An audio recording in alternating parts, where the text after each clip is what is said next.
The restaurant's ambient lighting cast golden shadows across the white tablecloth as I checked my watch for the third time. Marcus was 20 minutes late, which wasn't unusual, but tonight felt different. Tonight was our 5-year anniversary, and I'd specifically asked him to be on time. The waiter hovered nearby, his sympathetic smile making my cheeks burn with embarrassment. I ordered a glass of wine, then another, watching couples around me share intimate conversations while I sat alone with my phone face down on the table. When Marcus finally arrived, 40 minutes late, he didn't apologize. He barely looked at me as he collapsed into his chair, already scrolling through his phone. His expensive suit was slightly rumpled, his tie loosened, and there was a smudge of lipstick on his collar that wasn't my shade. My stomach twisted, but I said nothing. Not yet. I'd learned to pick my battles with Marcus Chen, self-made tech mogul and my boyfriend of 5 years. "I need to make this quick," Marcus said without looking up from his screen. "Emergency board meeting in an hour." I felt something inside me crack, just slightly. "It's our anniversary, Marcus. I made reservations 2 months ago."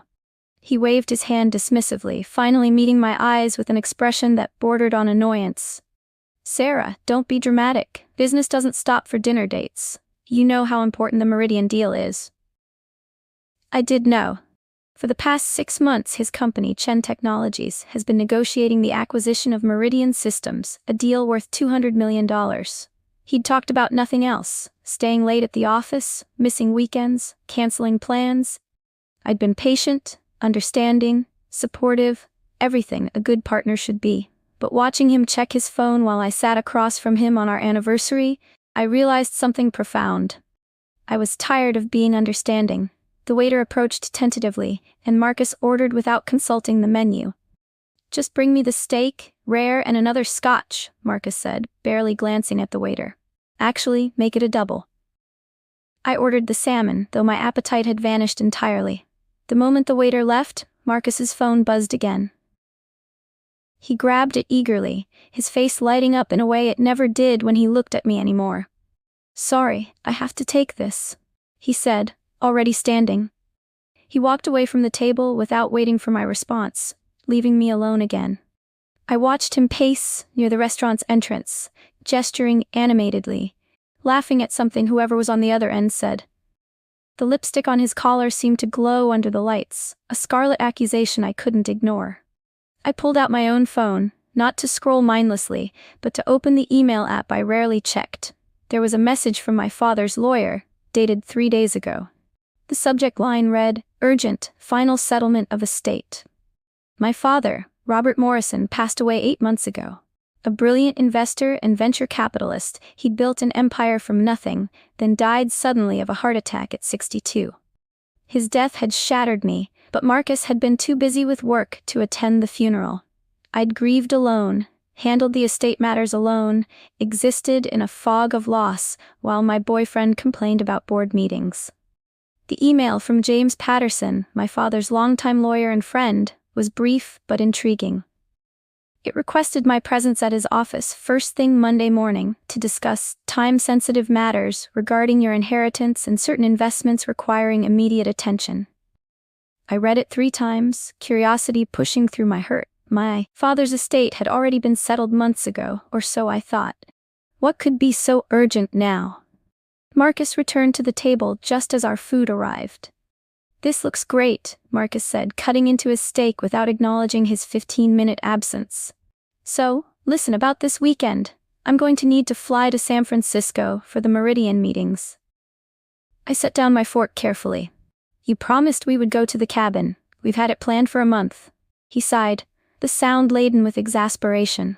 "Sarah, you're being unreasonable. This deal could make or break the company. Surely you can understand that some things are more important than a weekend getaway." Something inside me shifted, like tectonic plates finally giving way after years of pressure. "More important than us?" I asked quietly. Marcus laughed. "Don't be melodramatic. We're fine, you're fine. You've always been fine with my schedule before." He was right, in a way. I had been fine with it, or I'd pretended to be. But sitting there, watching him shovel food into his mouth while dismissing our relationship as an inconvenience, I was not fine anymore. "Who is she?" I asked suddenly. The question surprised both of us. Marcus's fork paused halfway to his mouth, his eyes widening fractionally before his expression smoothed into practiced innocence. "What are you talking about?" he asked, but his voice had changed, become guarded. I gestured toward his collar. "The lipstick. It's not mine, and you've been distant for months, Marcus. I'm not stupid." He glanced down at his collar, and for just a moment, I saw panic flash across his face. Then it was gone, replaced by indignation. "Are you seriously accusing me of cheating? At our anniversary dinner? This is unbelievable, Sarah." His voice rose slightly, drawing glances from nearby tables. "You're paranoid and clingy, and frankly, it's exhausting. Maybe if you had your own career, your own life, you would not obsess over every little thing I do." The words hit like physical blows. I had a career. I was a freelance financial consultant, successful in my own right. But I'd scaled back my work over the years to support Marcus's ambitions, to be available when he needed me, to manage the home life he was too busy to handle. I'd sacrificed my own growth for him, and now he was using it as a weapon against me. "You're right," I said softly, and Marcus looked momentarily surprised by my agreement. "I have been too focused on you. That's going to change." He snorted, his attention already drifting back to his phone. "Whatever helps you sleep at night, Sarah. Look, I need to go. The board meeting is in 30 minutes.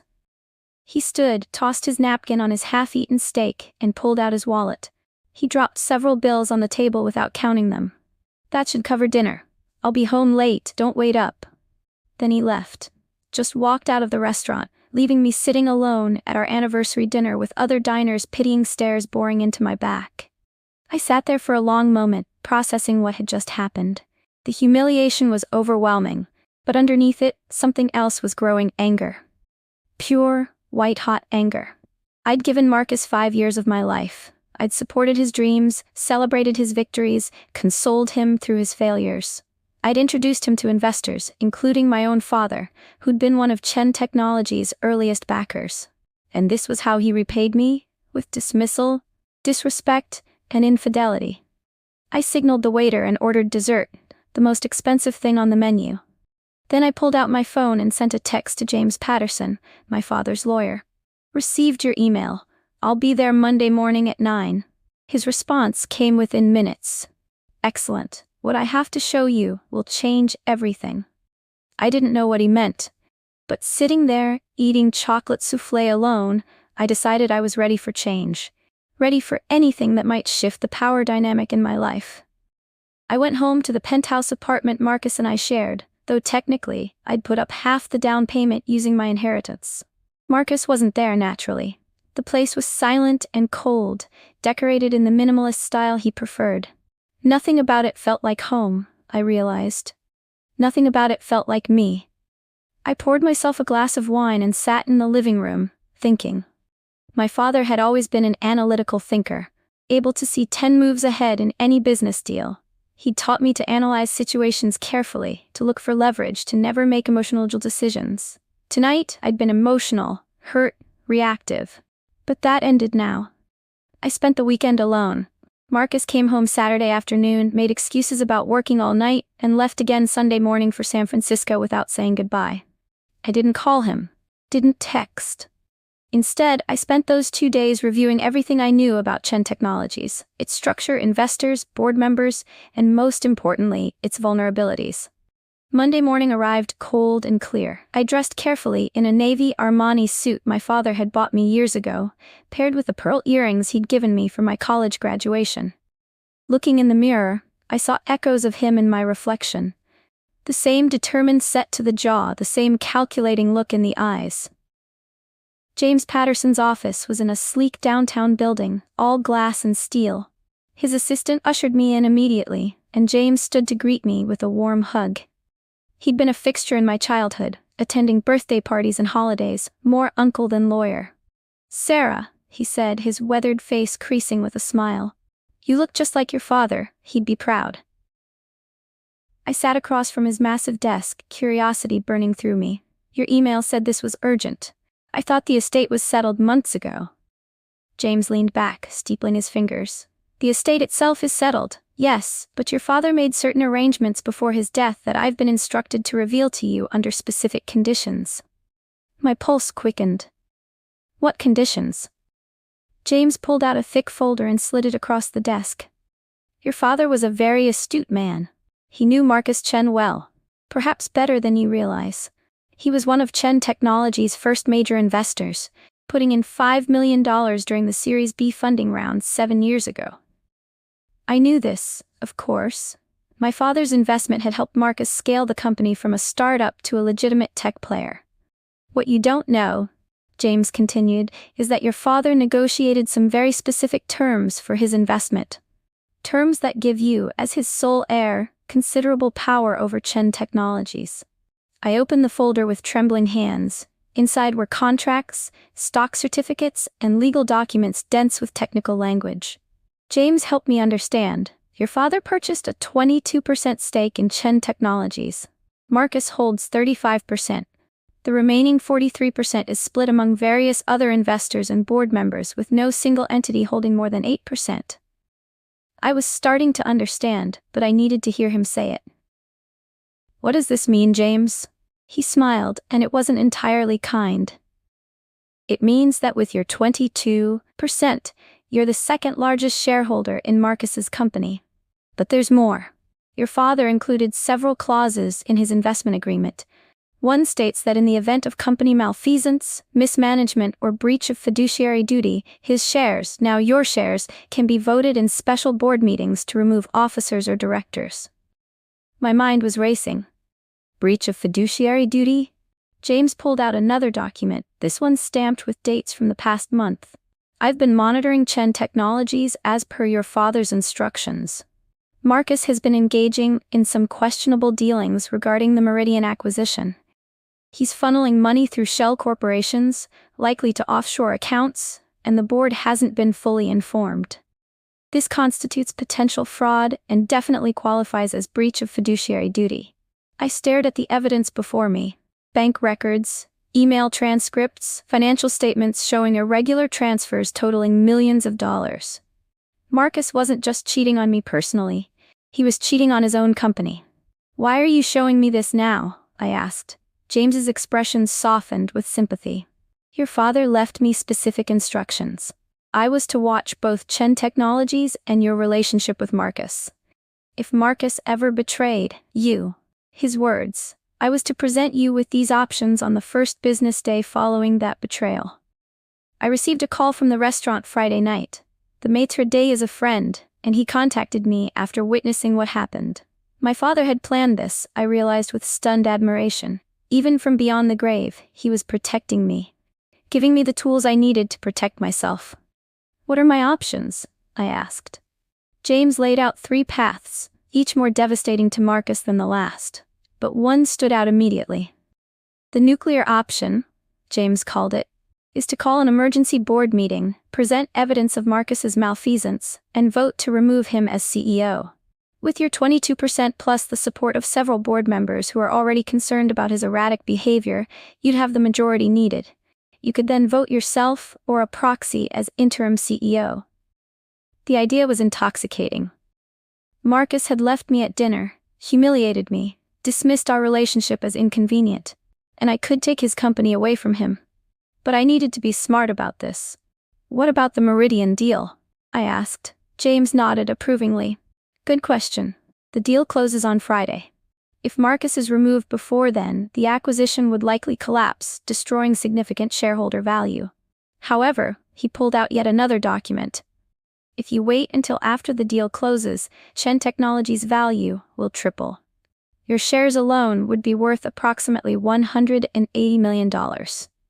I understood the calculation. Strike now for emotional satisfaction or wait 5 days and strike with devastating financial consequences for Marcus while enriching myself and other shareholders.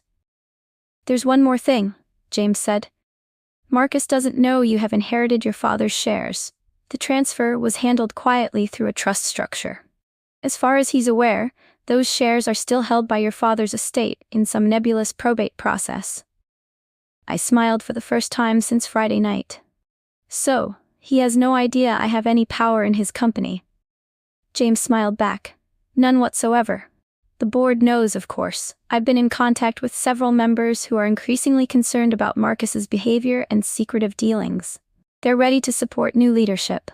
I thought about Marcus's dismissiveness, his condescension, the lipstick on his collar.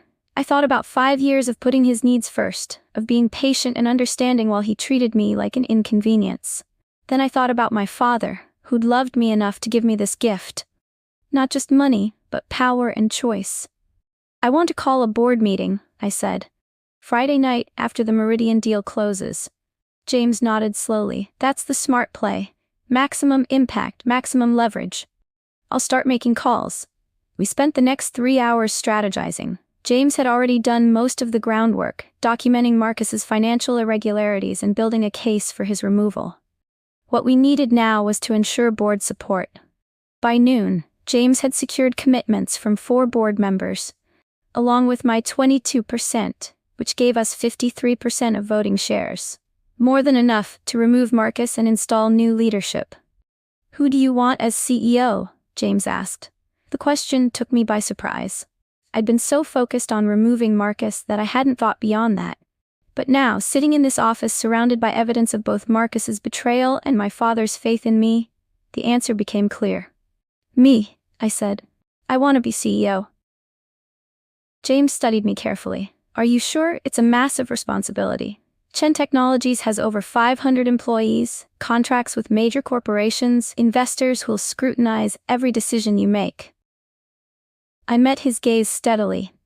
I have an MBA from Stanford. I've worked as a financial consultant for a decade, advising companies on strategy and growth. I scaled back my career to support Marcus, but that doesn't mean I'm not capable. And I know Chen Technologies inside and out. I've been listening to Marcus talk about it for 5 years.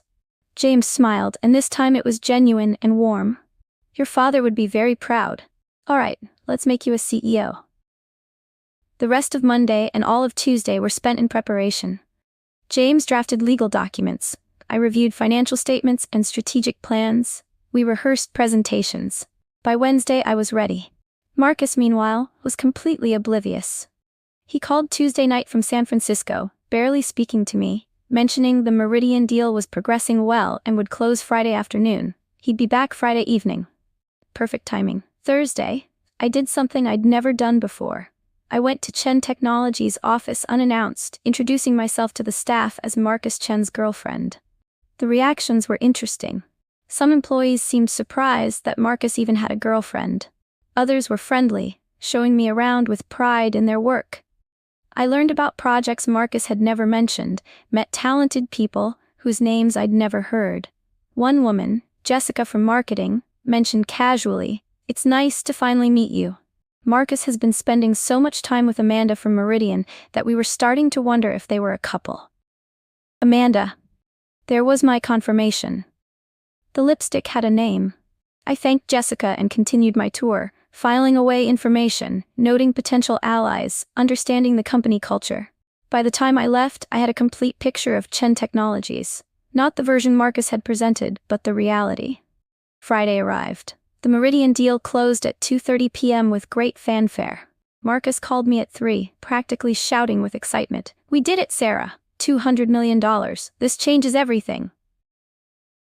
It certainly does, I agreed, my voice carefully neutral. Will you be home tonight? Yeah. My flight lands at 7. I'll probably head straight to the office celebration with the team, but I'll be home by 10 or so. Actually, I said, I need you to be at the office at 8 p.m. sharp. There's an emergency board meeting. Silence. Then cautiously, what are you talking about? I didn't call a board meeting. No, I agreed. I did. More silence. I could practically hear his mind racing, trying to understand how I could possibly call a board meeting. Sarah, what the hell is going on? You'll find out tonight. 8 p.m. Marcus. Don't be late. I hung up before he could respond. James called at 4 to confirm everything was in place. The board members would be there. The evidence was compiled. The legal documents were ready for signatures. At 7:30, I arrived at Chen Technologies' gleaming office building, wearing a charcoal gray power suit and carrying a leather portfolio my father had given me. I looked like I belonged to that boardroom, because I did. The board members were already assembled when I arrived, and they greeted me with varying degrees of curiosity and respect. James had briefed them, but seeing me in person, young, female, Robert Morrison's daughter, was clearly different from hearing about me. Marcus arrived at exactly 8 p.m., his expression thunderous. He stopped short when he saw me sitting at the head of the conference table, the CEO's traditional position. "What is this?" he demanded. James stood, formal and professional.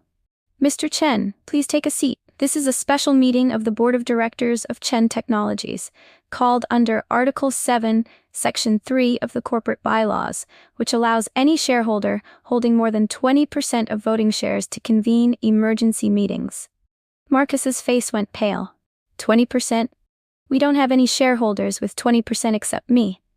"Actually," I said, speaking for the first time, "you have two. You hold 35%. I hold 22%, inherited from my father, Robert Morrison." The color drained completely from Marcus's face. "That's impossible. Robert's shares are in probate." "We're in probate," James corrected. "They were transferred to his sole heir, Miss Sarah Morrison, 4 months ago. The transfer was completed through a trust structure for tax purposes, which is why you weren't immediately notified. But it's entirely legal and properly documented." I opened my portfolio and slid copies of the stock certificates across the table. Marcus grabbed his copy, scanning it desperately, as if he could be the words to change. "This is why we're here tonight," I continued, my voice steady despite my racing heart.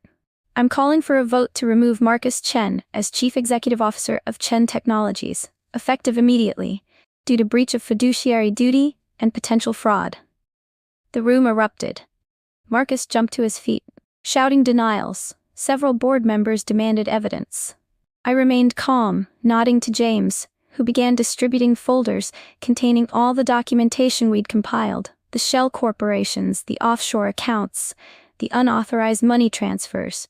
For the next hour, we presented the evidence methodically. Bank records showing Marcus had diverted $7 million from company accounts over the past 6 months.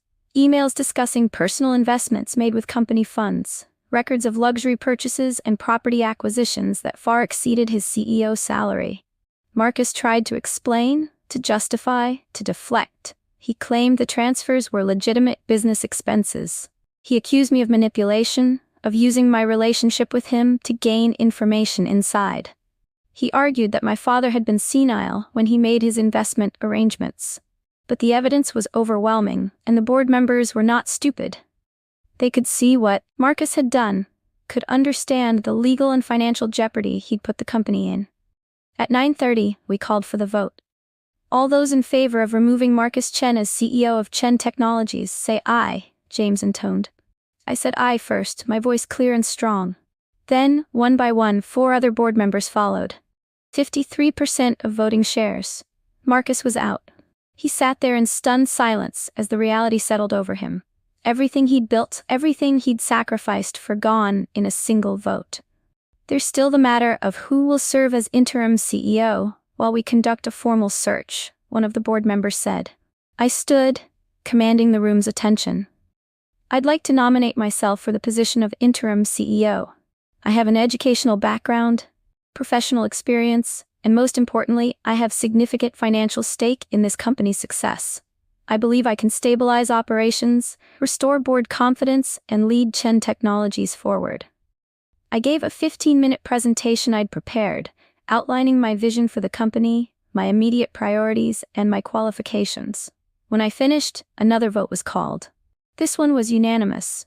Even Marcus's few allies on the board could see the logic in having the second-largest shareholder take the helm. By 10 p.m., I was officially the CEO of Chen Technologies. Marcus finally found his voice as the meeting adjourned. "You planned this," he said, his voice hollow. "You've been planning this the whole time, haven't you? Getting close to me, getting your father to invest, all so you could steal my company." I looked at him and felt nothing but pity. "No, Marcus. My father invested in your company 7 years ago because he believed in technology and saw potential for returns. I dated you because I thought I loved you. I supported you because that's what partners do." I stepped closer, my voice dropping but losing none of its steel. "But you left me at dinner on our anniversary. You humiliated me, dismissed me, made me feel small and worthless, and that made me remember something my father taught me: never let anyone make you forget your own worth. I picked up my portfolio. You did this to yourself, Marcus. The embezzlement, the fraud, the affair with Amanda from Meridian, those were your choices. I just inherited the power to do something about it. His face crumbled. Sarah, please, we can work this out. I love you. I'll change. No, I said simply. You don't love me. You never did. I was just convenient, useful, someone to manage your life while you pursued your ambitions. But I'm not convenient anymore. I'm your boss now. I walked toward the door, then paused and looked back one last time. You're fired as CEO, but the board agreed you can keep your shares. We're not monsters. Sell them or hold them. That's your choice. But you're off the board, out of operations, and you have until Monday to clear out your office. Marcus sat there as I walked out of the boardroom and into my new office, the CEO's office, with its floor-to-ceiling windows overlooking the city. I called James, who was waiting outside. It's done, I said. He smiled. Your father would be incredibly proud. So am I. I looked out at the glittering city lights, at the empire I now controlled, and thought about the journey from that humiliating dinner to this moment of triumph. It had taken less than a week to go from girlfriend left at dinner to CEO of a $200 million company. As I turned back to my new desk, I smiled. Marcus had left me at dinner. By morning I owned his company, and by nightfall, I'd fired him from it.